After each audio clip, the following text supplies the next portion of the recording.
First thing I want to do is a little visual aid. Do you think I could get a volunteer from the audience? Would you like to help me? Yeah, would you come up here a second? Give her a hand. Thank you for being brave. Just stay right there. And hold on to the other end of this cord, would you? Now, nothing up my sleeves. Have you ever seen how it is a string vibrates? Talking about music. Have you ever seen how the piano works? You know, there's a string in there, and there's a felt pad that when you push the key down lifts off the string, and a hammer swats the string, and it vibrates. And then when you let go of the key, that felt pad comes back down and stops the string. So it vibrates as long as you hold the key down, right?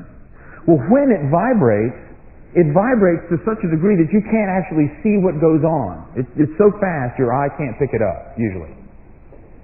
So what I've done is and I want to show you that. I want to show you exactly how it is that things vibrate in the creation that God has made. Because this is a principle that applies to every section of His creation. So what I've got here is a telephone cord that I'm going to use as an example because it can vibrate the way those strings vibrate, but at such a slow speed that you can actually see what goes on. Let me show you. This is something that the Greeks grasped and understood and set forth into Western civilization. I just want to give you a little Greek history here. When I vibrate this string, when the string vibrates at that speed, your physics professors would tell you that there is a node at either end and what they call an antinode in the middle, because the greatest amplitude of this wave is at the very center. It's moving not at all at her end, right? And it's moving almost not at all at my end because I'm giving it some impulse. But it vibrates like that. Now what I want you to do is take a look at what happens to this string. Can you all see back there? You can't. Can you see it? Okay. Can you see over here? You can't really. Let's step back a little further. Maybe we can show it a little better this way. When I vibrate this string at this frequency, this speed, which is the frequency, it vibrates the way you see. But it changes when I change the frequency. If I increase the speed of my hand vibrating here, something weird will happen. Watch. I'm going at about 1 and 2 and 1 and 2 and about that fast. Let's see if I can get it back again. There we go. 1 and 2 and 1, 1, 2, 1, 2. How about that? 1, 2, 1, 2, 1, 2, 1, like that. I'm going to just speed up so that my hand will start going 1, 2, 1, 2, 1, 2, 1, 2, 1, 2, 1, 2, 1, 2, like that. All right? Watch what happens to the string. Here we go. 1, 2, 1, 2. Now I'm going to start speeding up. What happened? It died. It stopped. Right? It was going along just fine. And as I sped up, it stopped. Well, check it out. Watch what happens when I start it up again. I'm going to go through that chaotic point and faster and faster. Watch what happens. Now I start speeding up, and it'll stop and get chaotic. And as I get faster and faster, it goes to that. Isn't that weird? Well, let's see if I can go a little faster. A little faster. There's chaos for a minute, and then there's 3 of them. And then, let's see. There's 4. Is that 5? That's 5 now. Cool, huh?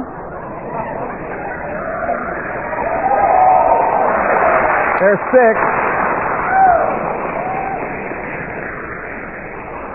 Now, thank you. You did a great job. Thank you very much.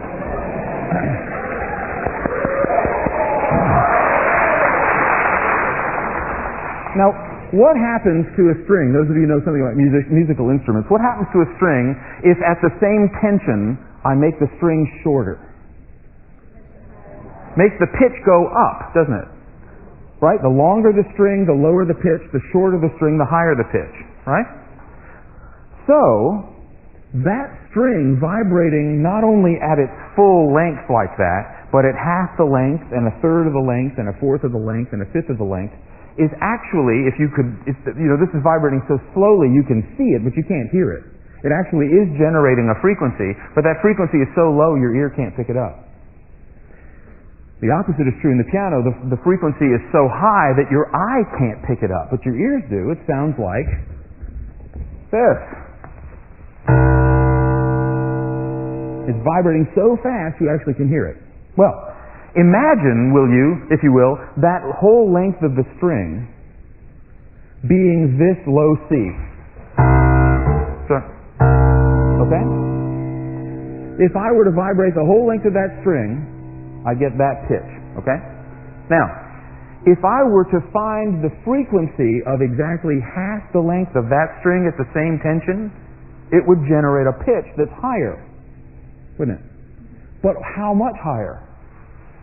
Well, it turns out is a very exact much higher. It's 1 octave higher. It's that pitch. And it doesn't make a difference what pitch you start with. If you take half of it, at the same, it's vibrating at the same, to double the frequency, or half the length, you get an octave.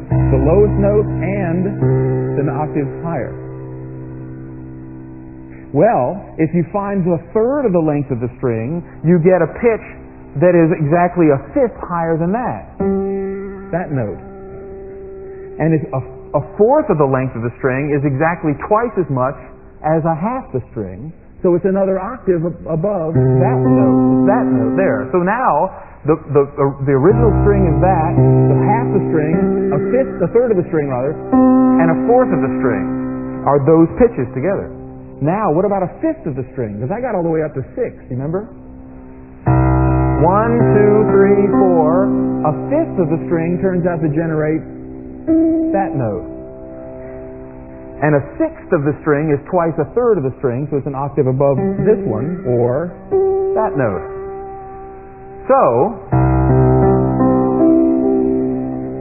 that's the sound you actually get out of a single string, because that single string generates its fundamental, they call it, and its overtones, those notes. That's the way God made things to vibrate. Do you hear how consonant that sounds to your ears? The pitches that are above this fundamental that I played, that is what we call a C chord or a C triad above that fundamental C. In other words, all these notes are encompassed in that note. They're already there. Now, you may not believe me, so I've got a little experiment I can show you to prove it. First of all, if you listen very carefully, this is a lovely piano, and it's pretty well in tune. Yeah, it's pretty well in tune. It should generate such a rich sound that you, with your ears, if you listen carefully enough, will hear all these upper pitches in that. Listen really carefully. You have to be very quiet, okay? Listen.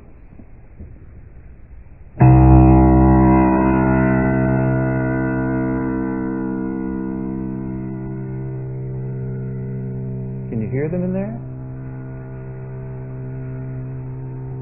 Listen for this note. This one's pretty loud. Hear that note? Listen for that in the low note. I'm just playing the low note now. Can you hear it? It's there. Is that weird? Have you ever noticed that before? Listen for this note.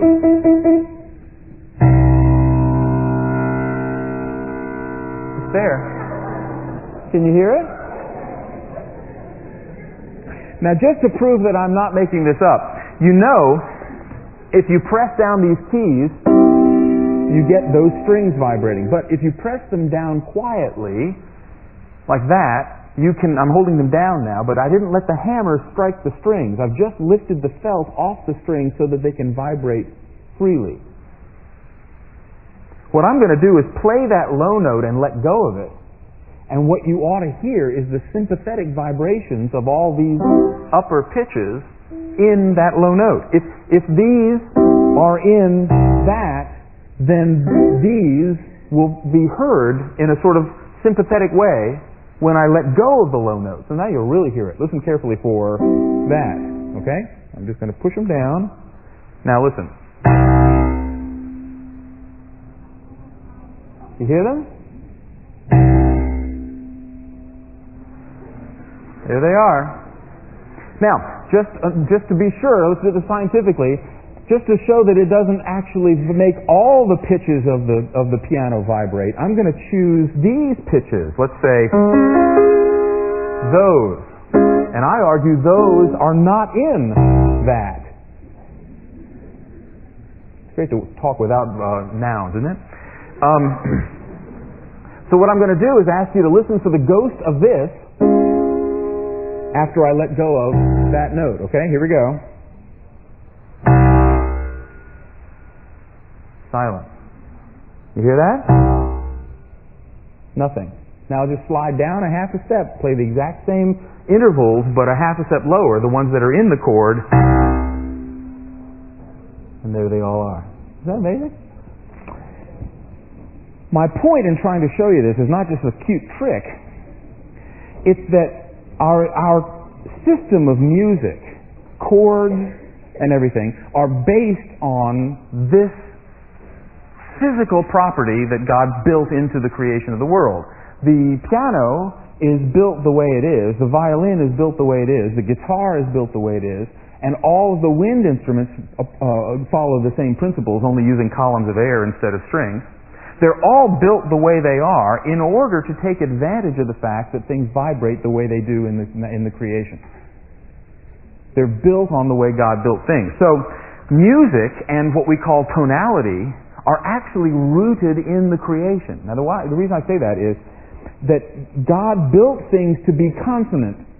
Things vibrate and generate overtones, and if I play notes that are in consonance with those overtones, then you sense by your ears consonance.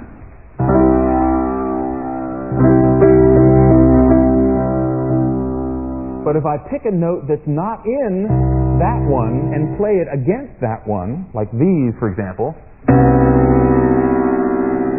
your ears go, ugh. Right? Now, what I don't want you to do is think, oh, dissonance is evil and consonance is good. That's not what I mean. But there's a system of the world vibrating that the conductor, or the composer rather, can take advantage of. So that when he writes music, when he writes this music, it goes back and forth between dissonance and consonance. Music is all about tension, the tension of dissonance, and the resolution of that dissonance. That's what happens in music. The great composers are the ones that can show you at key moments why a certain dissonance is important. I mean, if he's setting a text that calls for a certain pain or something, then he can mirror that pain actually in the choice of notes that he plays in the piece, you see.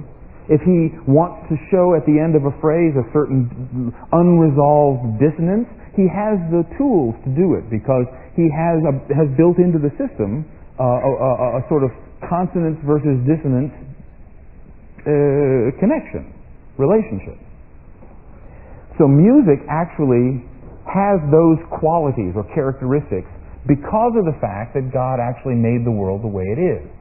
Now, a lot of people want to say, music is objectively good and bad, good or bad, based on things like dissonance or things like rock beats or things like that. And I can't bring myself to say that. Music is a language. Music is a means of communication. It can be abused in the same way that any language can be abused. I could say things to you using language right now that would shock or annoy or injure you. I can say things that will be helpful to you or that are true or good or beautiful. Same thing in music. You can use music to convey things that are worthwhile. You can use music to convey things that are not worthwhile. So music is a language. So the rhythm of something isn't inherently good or evil. But it's possible for you to speak with that language in ways that you can't speak through words. So always understand that the composer is speaking to you. And this applies to all the arts, but I'm dealing with music today. The composer is always speaking to you something. If the composer says to you, no, I'm not trying to say anything, well, I think you can challenge him on it. I think you can say, why do you spend so much time working so hard to tell me that you're not saying anything?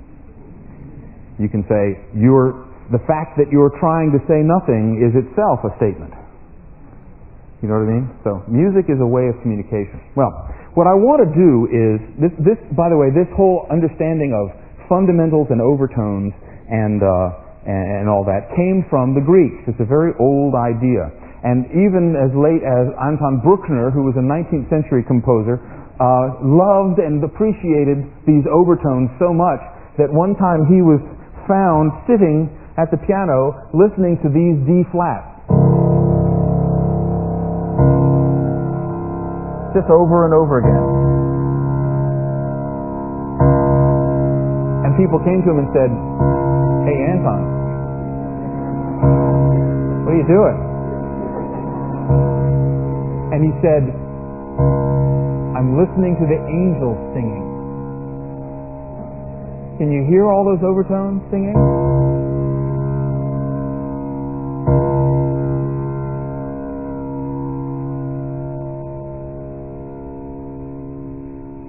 They're all in there. All that out of one pitch. It's amazing how God created things. Well, what I want to do is take you through a rather quick whirlwind tour of history. And to begin it, I have to speak to you about the Greeks, as I've just been talking about. The earliest written examples we have of music come from the Greeks, and they come from the temples, in particular, of two Greek gods. And those gods are Apollo and Dionysus.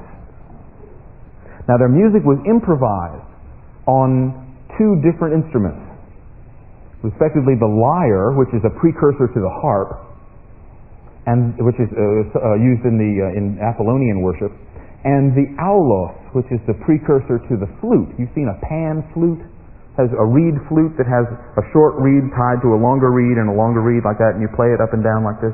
Well, that's an aulos, and it was used in the worship of Dionysus. Now, Apollo was the god of light, not light of the sun, but metaphorical light, the light of reason, the light of revelation, the light of understanding, the light of truth, that sort of understanding. And the music that's associated with Apollonian worship was generally calm, quiet, meditative, contemplative, reasonable, if you will, head-oriented. The metaphor of the light from beauty and prophecy implies a source of light to the Greeks, and that source is understood to be beyond men. So that's where you can contemplate beauty in a sort of cerebral way. Dionysus, on the other hand, was the god of nature, and specifically of vines and growing things, and so he becomes the god of wine in particular. The Roman equivalent of Dionysus was Bacchus, from whom we get the name Bacchanalia. Well, worship in the temple of Dionysus was generally orgiastic and active, and the worshippers would dance furiously, and they were believed to be willing to use drugs to alter their states of consciousness. And of course, there was sexual activity. You remember reading in the New Testament about sexual temple prostitution. Well, often that was Dionysian temple prostitution. Well, that was all a part of the worship service in the Dionysian temple. In fact, I'd like to say that the only difference really between Dionysian temple worship and the modern day secular university is that the the Dionysians could still read Greek.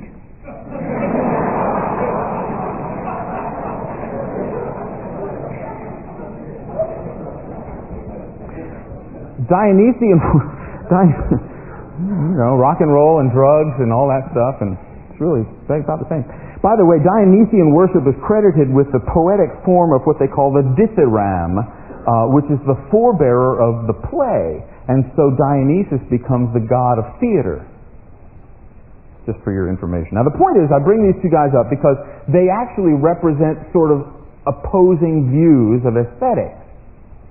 The Apollonian side can be related or described by the words head, reason, order, symmetry, balance, meditation, reflection, peacefulness, ideals, that sort of thing. Dionysian worship and the music that comes from Dionysian temple worship can be described in a sense with the opposites of those words. Heart, emotions, experience, instead of head, heart, instead of mind, emotions, instead of reason, feelings or experience, instead of ideals, particulars. You may have seen the famous Raphael painting of the School of Athens, where you have in the center of this big arch, this beautifully symmetrical painting, you have Plato standing there with his finger pointing up like this, referring to ideals. And right next to him, the younger Aristotle with his hand out like this, dealing with particulars. And so the two sides of this Greek mind sort of are held in that one painting. Now, the reason all this is worth mentioning is not just that I'm interested in your getting hold of Greek theory about aesthetics, but that the world has been influenced greatly by those two ever since. In fact, I would argue that those two have been maybe the most influential aesthetical principles or patterns in the history of the world. Now, the modern world, so what we call the modern world, say from the Italian Renaissance onward, 1400 to today, can be understood in a very general way as a sort of continuum on which this pendulum goes back and forth. That is, in the early part of the Italian Renaissance, the 15th century Italian Renaissance, there was a rebirth, a renaissance of Greek thinking, and in particular Apollonian Greek thinking with regard to aesthetics. If you've ever seen Hellenic sculpture, you know how they stand. Have you ever seen the sculpture? Have you ever studied art history? Any of you spent time with that? You ever see those great sculptures where a guy is standing with all of his weight on one foot and the other foot is bent like this, and he's just standing there like this? Well, that's Hellenic style 4th century classical Greek sculpture. And it's very Apollonian. It's balanced, it's reserved, it's relaxed, it's at peace with the world. If you have ever seen Michelangelo's David, that huge, tall David that he did in Rome, the stance is exactly the same, even though there's some other changes. He borrowed it from the ancient Greeks. Well, in the Hellenic period, there's a far more highly influential Dionysian inspiration, and the Dionysian deals with motion and experience and things of this world, and moment, the moment of, not the contemplation of the ideals, but the experience of the here and now. And so Hellenistic post-Alexander sculpture, you find, looks like this. You know, or throwing a javelin or something. You know what I mean? Greek guys in motion. You saw the muscles bulging. Well, you see my muscles bulging.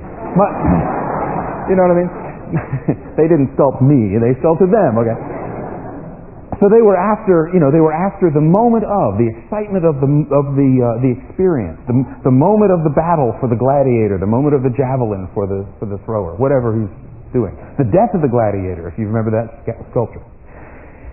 Well, in the Renaissance, you find statues just like that at the beginning of it. Toward the end of the Renaissance, the end of the 16th century in Italy and in other places, you begin to see a shift in the pendulum from a particularly Apollonian view of what's beautiful, that is, what's perfect, what's absolute, what's ideal, what's at rest, what's rational and delightful. All of it, by the way, is based much on numbers, mathematics. If you've ever spent any time thinking about the Parthenon, you know that it's ordered by number, by ratio. It's very mathematically correct. The sculptures that I was talking about have a relationship between the ratio between the size of the hand and the arm to the body, and the head to the body, and so on, are all very particularly calculated out to make a perfect human being, supposedly. Well, the pendulum swinging, that's ancient Greece. In the Renaissance, in the early part of the Renaissance, it's Apollonian. Toward the end of it and into what we call the Baroque period, the pendulum swings to the Dionysian. So you find Dionysian effects in sculpture and in painting and in music and so on in the artwork of the Baroque period. Expression becomes very important. On Sunday morning, I'm going to teach a Sunday school class at the church, and I've been asked to teach, and I'm going to compare Apollonian Renaissance settings of a text in Palestrina with Baroque Dionysian settings of the same text in Bach, J.S. Bach, and show how the two are different and the theology of the two. So if you're interested, come join us. Anyway, the Baroque period becomes Dionysian. At the end of the Baroque period, in the early part of the 1700s, this 18th century, you see a shift beginning back again. It's almost as though they say, we've had enough of this heart on the sleeve, passionate expression. Give us something that's ordered and balanced and clear again. And the pendulum swings back, and sure enough, by the middle part of the 18th century, we have what we call neoclassicism in painting. And it's a neoclassical, that is Greek or Roman, idea of Apollonian aesthetics. It's a return of a more Apollonian aesthetic. So in the painting of the time, in the sculpture of the time, in the music especially of the time, if you start thinking, well, let's deal with music for a second. Bach and Handel were very much Dionysian in the way they expressed the words in their music. In the classical period, in the neoclassical period of the 18th century, you find the music of Haydn and Mozart that are far more sort of reserved and objective and witty and clever and balanced and symmetrical. Nowhere near as convoluted as some of the fugues of Bach, and thick and experiential and powerful as the cantatas of Bach. In the end of the neoclassical period, with the French Revolution and on into the next period, called the Romantic period, if you remember, the pendulum swings back to the Dionysian again. And the artwork of all the work of the 19th century again becomes influenced by and inspired by a more Dionysian approach to beauty. Beauty isn't seen in perfection and balance and form. Beauty is seen in the experiences of the day, the power of individuals fighting certain battles or revolutions or standing up for what they believe in and so on. All you got to do, for example, is compare the paintings of David before the Revolution or at the Revolution with the paintings of people like Géricault and Delacroix in the 19th century. The music of Haydn and Mozart in the end of the 18th century, the music of Beethoven and Schubert and Schumann and Liszt and Wagner and people like that in the 19th century. You would think if this pendulum swing going back and forth was going to continue, the beginning of the 20th century, you'd find a swing back to the more Apollonian approach to things. And sure enough, you do. There's what they call another neoclassical moment in history at the beginning part of the 20th century in the music of people like Stravinsky and Prokofiev and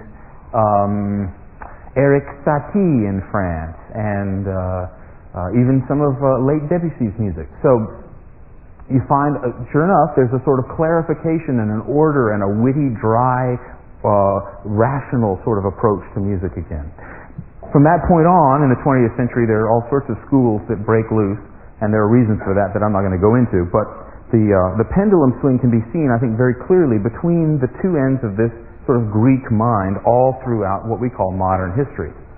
Now, that's a very general rule, understand, so it's worth applying if you've never dived into this sort of understanding of art before. But take a look at it and see how many people actually do find their understanding of what's beautiful based on one or the other of those two principles. Now, what I want to argue, and a very astute young man said to me this morning, isn't it true that the sort of subjective and objective parts of the experience of the beautiful are not either completely right or wrong? Well, yeah, that's right. I'm not here to say that the subjective is wrong. I am here to say two things. First, that there's a parallel in aesthetics between this Apollonian and Dionysian picture and the objective-subjective split that I talked about earlier today. The Apollonian deals with the things that are objective more, or at least parallel to the things that are objective, because it's dealing with things that are transcendent, beyond us, ideal in Plato's terms, that sort of thing. The Dionysian lends itself to a comparison to the subjective, the things that we feel when we come in contact with art, the things that we experience. Into this Apollonian Dionysian / objective, subjective picture that I'm trying to draw for you comes the church. Because the church, you see, is another force and form altogether. And I mentioned this morning how I thought the Trinity and the Incarnation both lend themselves to the foundation of what might be a Christian aesthetic. Well, I want to argue that the church has said all down through the ages that Jesus himself is the solution to this problem between the Apollonian and the Dionysian. It turns out man himself is not just either rational or emotional, ideal or particular, you see. Jesus then steps into the picture and says, look, I'm it. When he said, I am the truth, he wasn't just sort of saying empty words or nice flighty things. He was speaking to a world that knew very well what he was talking about. When at the beginning of John's Gospel, John says, the Word, the Logos, became flesh and dwelt among us.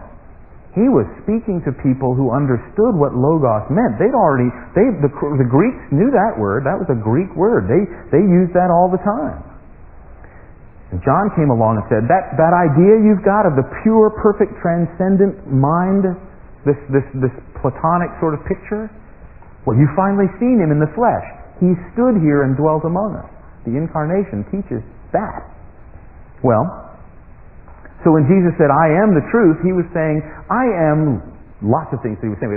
One of the things he was saying was, I am the sort of manifestation of the very problem you've always had, you philosophers. I am at once the transcendent God and a particular man. I am the best that Plato ever thought of, and not the worst that Plato thought of. They're not the same, understand? And I am the best that Aristotle ever thought of, and not the worst that Aristotle ever thought of. See?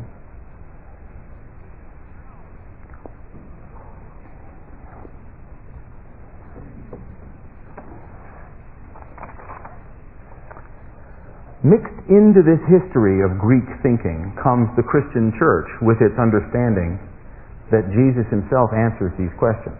So, the influence of the Holy Spirit when trusting God, the influence of the indwelling Holy Spirit is a third power in the working of the historical Western world. And I guess what I'm trying to say is that the Greek picture is a falsely bifurcated picture. Man isn't just reason or emotion. You can't just decide I'm sort of for this one and against that one, or for this one and against that one. You've got to somehow see a combination of the two things. Now, I don't know about you, but whenever anybody says, you've got to find a balance, I reach for my revolver, as this joke goes. I forget, one of the Germans said that one time. Anytime I hear somebody talk about culture, I reach for my revolver. I'm not talking about that.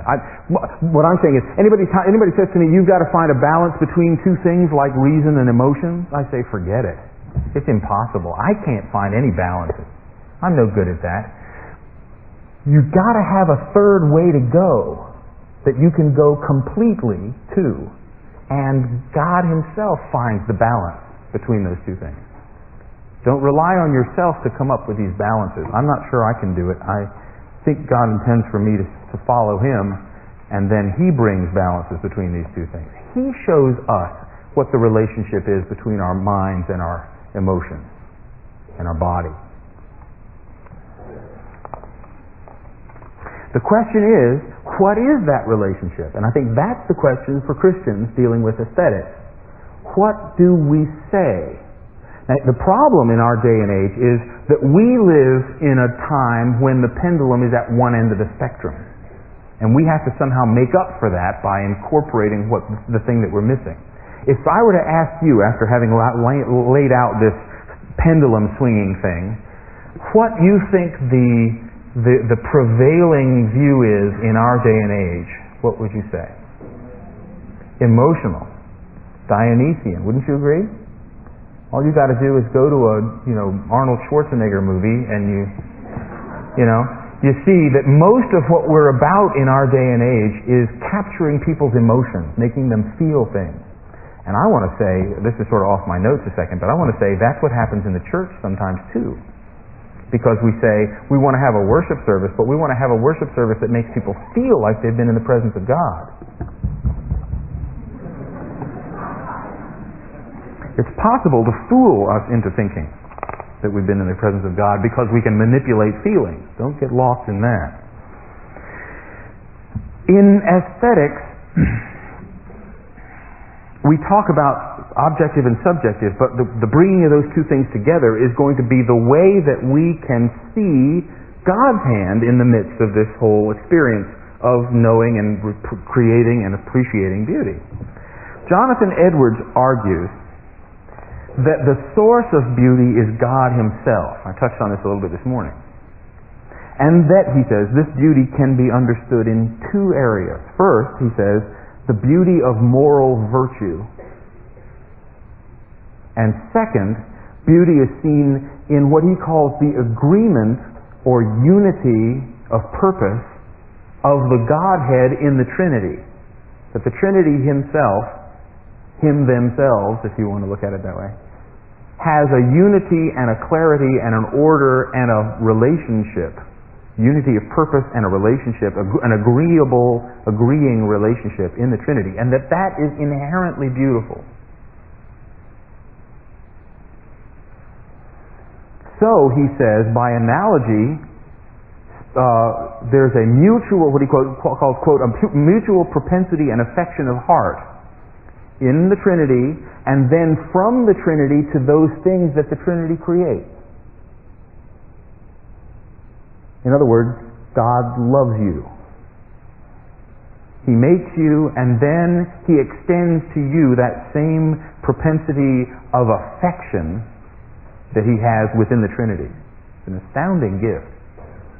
The order and mutual propensity is reflected, he says, in a secondary or an inferior kind of beauty. That's the first kind of beauty, the one of the beauty of God Himself. This inferior or the secondary beauty, Edwards says, is formed not only in the relation of spiritual beings, but it's seen by analogy in inanimate things. Examples of this secondary beauty, he says, include the, quote, mutual agreement of the various sides of a square, the beautiful proportions in the various parts of the human body, and, he says later on, the sweet mutual consent and agreement of the various notes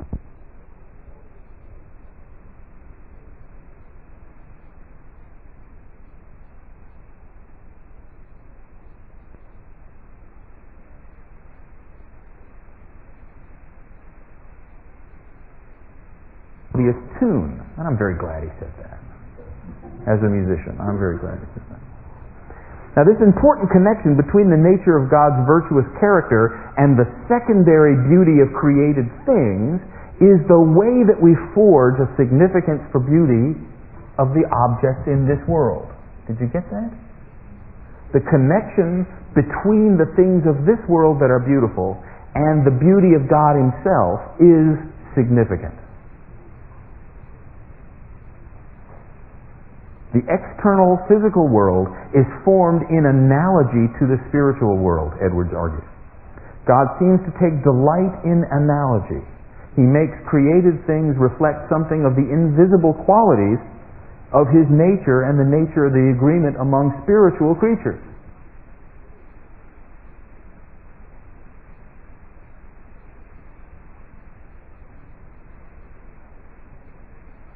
Okay, all right. Let me read you a slightly long quote from Edwards because I think it's so pithy and so worthwhile. Listen hard for a second.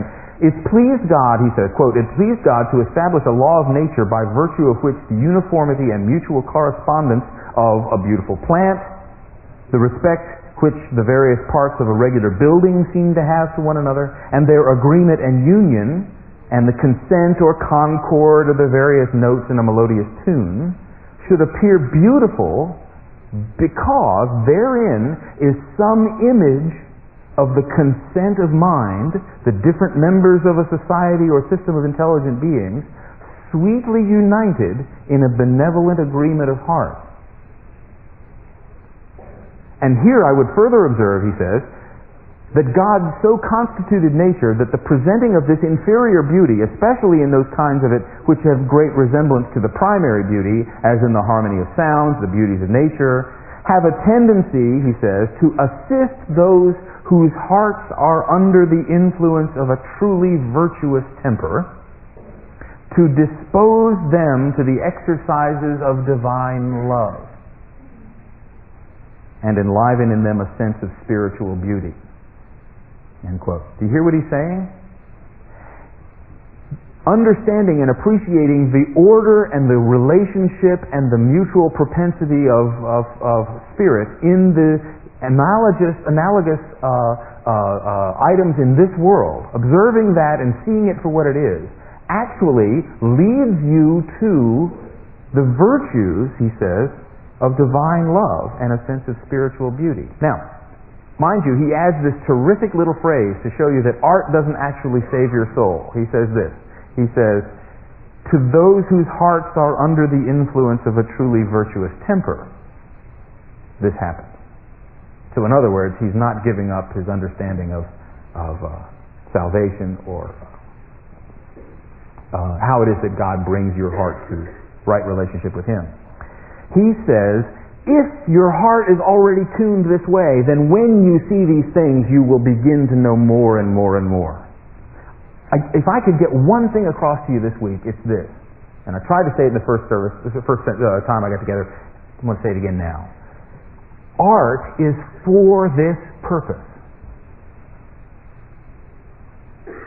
This is the purpose of art. It's not its only purpose, but it's its highest purpose. Art brings you to an appreciation for those things that you can't see.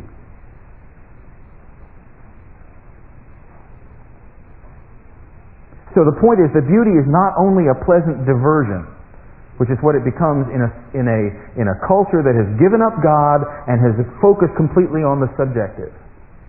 Beauty becomes a sort of diversion, an entertainment, like we talked about this morning, an amusement. But it is actually one of the ways that God reveals himself in his creation. It's not specific revelation. Don't get me wrong, I'm not placing art up there somehow equal with the Bible. I'm talking in terms of general revelation. So, in this case, if that's the case, what Christians call beautiful in this world says a lot to the watching world about who we call beautiful.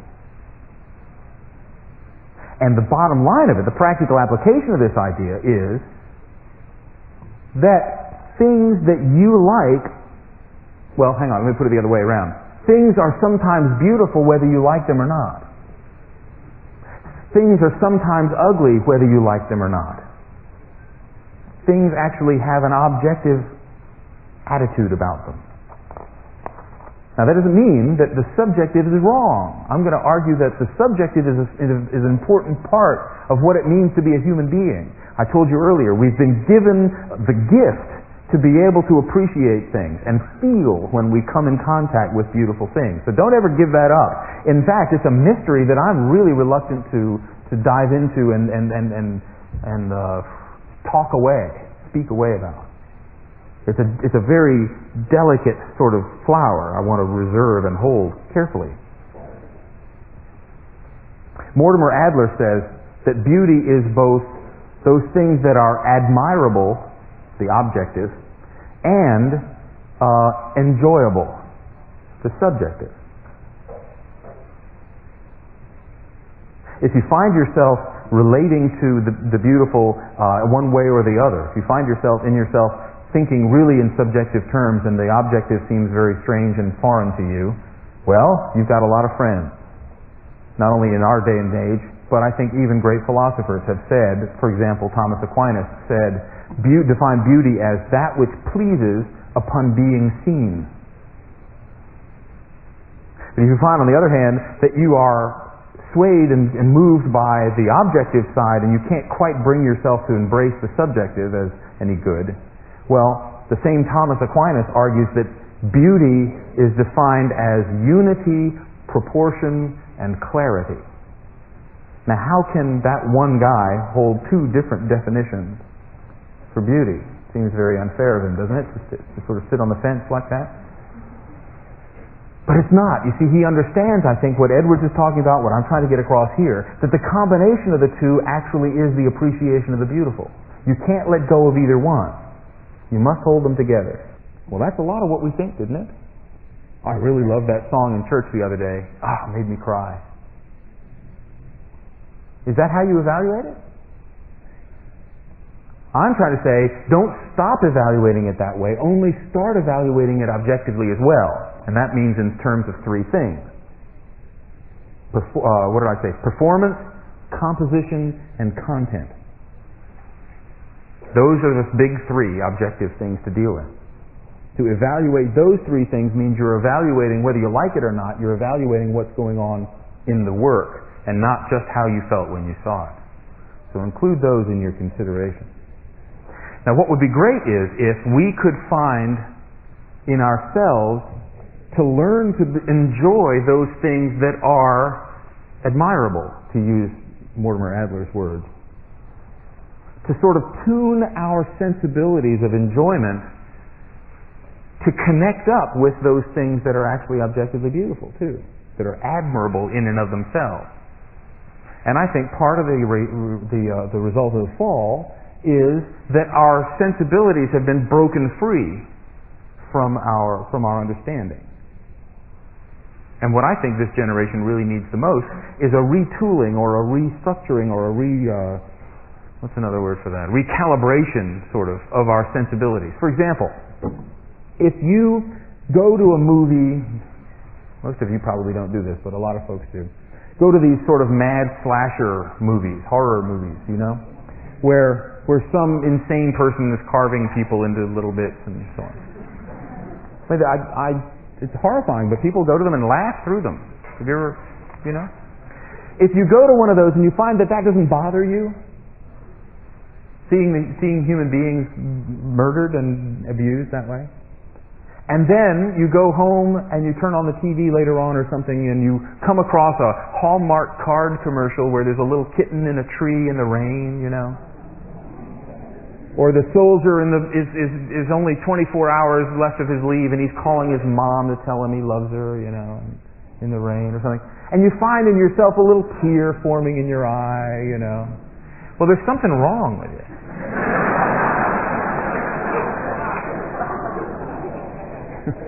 Don't you think? Because if you can see the image of God dismembered and not be moved, something's wrong. You should be angry about that. You should be revolted about that. There's something perverse about that. If you can be moved to tears by things that are sentimental hogwash, you see, then you're off base, you're off balance. What we need to be able to do is recalibrate our emotional sensibilities, our relationships in our emotions, to things that are genuinely worth being upset about or worth not being upset about. That's wisdom. Let me read you a few quotes from those who have supported the idea of objectivity throughout the ages. Let me start. I mentioned Edwards. Let me jump back to the Greeks for a minute and talk about Plato. For Plato, beauty in music leads to the understanding of the good. Remember, I mentioned that there were three ideas: truth, goodness, beauty. Well, Plato argued even way back then that to understand the good, you had to first understand the beautiful, that they were linked. Let me read you the quote. In Book 3 of the Republic, he says that, quote, musical training is a more potent instrument than any other because rhythm and harmony find their way into the inward places of the soul on which they mightily fasten, imparting grace. Interesting. And making the soul of him who is rightly educated graceful. and of him who is less educated, ungraceful. And also, because he has received this true education of the inner being, he will most shrewdly perceive omissions or faults in art and nature. And with a true taste, while he praises and rejoices over and receives into his soul good and becomes noble and good, he will justly blame and hate the bad, now in the days of his youth, even before he's able to know the reason why. And when reason comes in his teenage years and so on, he will recognize and salute the friend with whom his education has made him long familiar. That is virtue. And that reminds me of a scene from The Merchant of Venice, where Lorenzo says to Jessica in Act 5, Scene 1, "The man that hath no music in himself, nor is not moved with concord of sweet sounds, is fit for treasons, stratagems, and spoils. The motions of his spirit are dull as night, and his affections dark as a rebus. Let no such man be trusted." Mark the music. Aristotle in his Metaphysics says that the chief forms of beauty are order, symmetry, definiteness, clarity, like Thomas would say later on. And these, Aristotle says, are understood not from the arts, but from science. Augustine wrote that beauty in art and the creation reflects something of divine beauty. So even back in the 5th century, 4th and 5th century AD, we were hearing from Augustine that there's a link directly from beauty to the divine. So that's not a new idea at all. Hans Urs von Balthasar, a Catholic writer in our century, who I think is very astute in the area of aesthetics, has written that when we lose beauty, we find that truth becomes more brittle, and goodness loses its attractiveness. And I argue that's exactly what's happened. We Christians fight for truth and goodness, but we leave beauty to be relativized often. We don't fight for beauty. And the result is that the God that we put forth to the watching world is not the whole God. Without beauty, goodness loses its attractiveness. You may say, I really ought to live that way, but I don't feel like it. But if it's beautiful and good, it's attractive still. Truth becomes brittle. You can, I think at one point von Balthasar says, you can still write syllogisms, but they clatter on like machines and no longer compel without beauty. Beauty is an assistant to the truth too. In other words, the three of those things are braided together. When we speak of the glory of the Lord, it is at least the three of those things together. The glory of God is His truth, His goodness, and His beauty together. Now the problem we've got in our day and age, since we've got a divided world, a sort of objective-subjective split, and we stand mostly in our culture on the subjective side, for the Christian is to try and regain the connection between the two, as I've said. Now, when we work on forging an aesthetic, we have to bring these two sides to proper relationship. And I think one of the ways to do that is to use the word taste properly. I think this is the assistant that we can call on to help us accomplish this massive job. The word taste usually means to us personal preference, but I want to say that's a spin that's come from our subjectivity about beauty. Because if you look in the OED or you look in the Merriam-Webster unabridged dictionary, you can find about 4th or 5th definition down for the word taste, something like this: the power or practice of discerning or enjoying whatever constitutes excellence. J.I. Packer and Tom Howard wrote in a book called Christianity, the True Humanism. It's an interesting title. They said that taste is a facet of wisdom. It's the ability to distinguish what has value from what does not have value. That's what taste should mean to us. You see how it incorporates not only our subjective response, but it incorporates an understanding of what's objective about the thing too. That it's somehow outside of us. It's not only our own selves making the decisions. It's seeing what is fitting, not just what's fitting to me.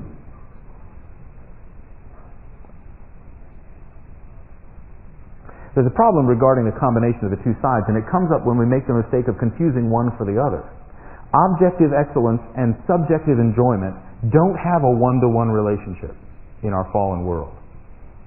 Sometimes our enjoyment of a piece of music leads us to claim for it intrinsic excellence. That is, sometimes we raise to a position of admirable that which is not, only because we really like it, or it pleases us personally. This is mistaking the subjective for the objective. But the reverse is true too.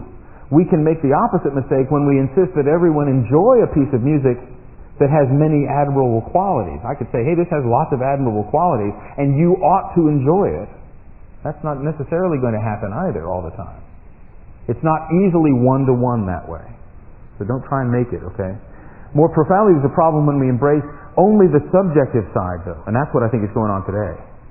The difficulty with the subjective side is not in its enjoyment. We should be enjoying the beautiful. That's right and good. In fact, apart from sin, all enjoyment is a good thing, I think. Sometimes the devil would like to deny us that at every level. The problem comes when we reject the admirable as worth pursuing and erect in its place that enjoyment for its own sake is worth pursuing. See the difference? That's exchanging the objective for the subjective.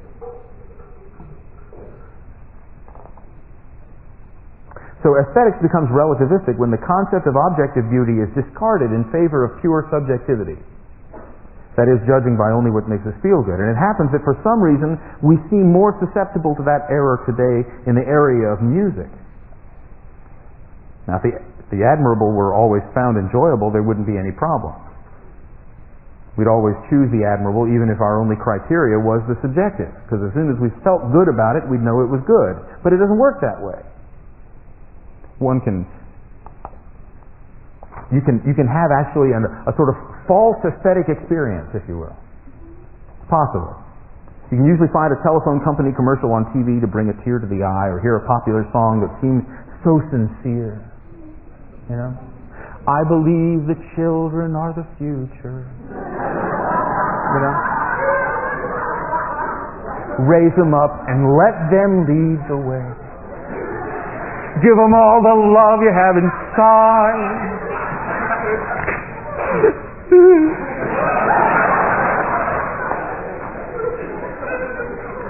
Okay.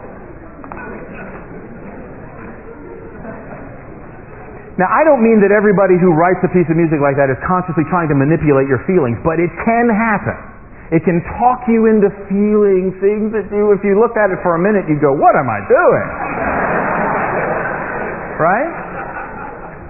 Okay, in conclusion, let me say this. The modernist position in aesthetics, I think, is spelled out pretty well by Kant. There's nothing that's absolute, but we can yet know beauty based on our subjective responses. And most people in our day hold that position whether they're Christians or not. So I think Christians need to take a stand at that point and say, no, that's not all there is. The pre-modern position described by Edwards has been all but forgotten in our relativistic age, and it's the source of beauty is the nature of God Himself. In any other area of thought, we'd be the first to hold absolutes. Why not here? Rethinking our position on beauty may seem abstract or theoretical and without practical use, but I want to argue that doing so will give us a new insight into a lot of things. Man's nature, general revelation, common grace, creativity, worship, art, the gifts that God has given the people to be salt and light in the culture, all those things will be revamped, rethought, and I think far more multifaceted if we take up this chore. We must put examples of this proper definition into place before men. Why should we design another shapeless building in which to proclaim the eternal truths of God? Why should we borrow the music of a vapid popular culture to offer our God in our worship services or proclaim His truth to the watching world through that music? Why? Can't we do better? We ought to be leading the culture, not following behind it. We need to seriously consider the question, does the artistic style convey a message? Yes, I think. And the question, are we willing to mold our sensibilities, not to mention those of our children, to the popular culture? C.S. Lewis said that we will not read nothing. If we don't read good books, we will read bad books. If we don't find delight in refined things, we'll find delight in debased things. That's the way it's going to be. We can say the same thing about music and art. We'll not view or listen to nothing. If we don't deal with good art, we'll accept bad art. If we don't have an appreciation of the beautiful, we'll settle for the mediocre. Find those who are gifted in our churches and set them to work, composing and painting and designing. God's given gifts to the church. Let's see them.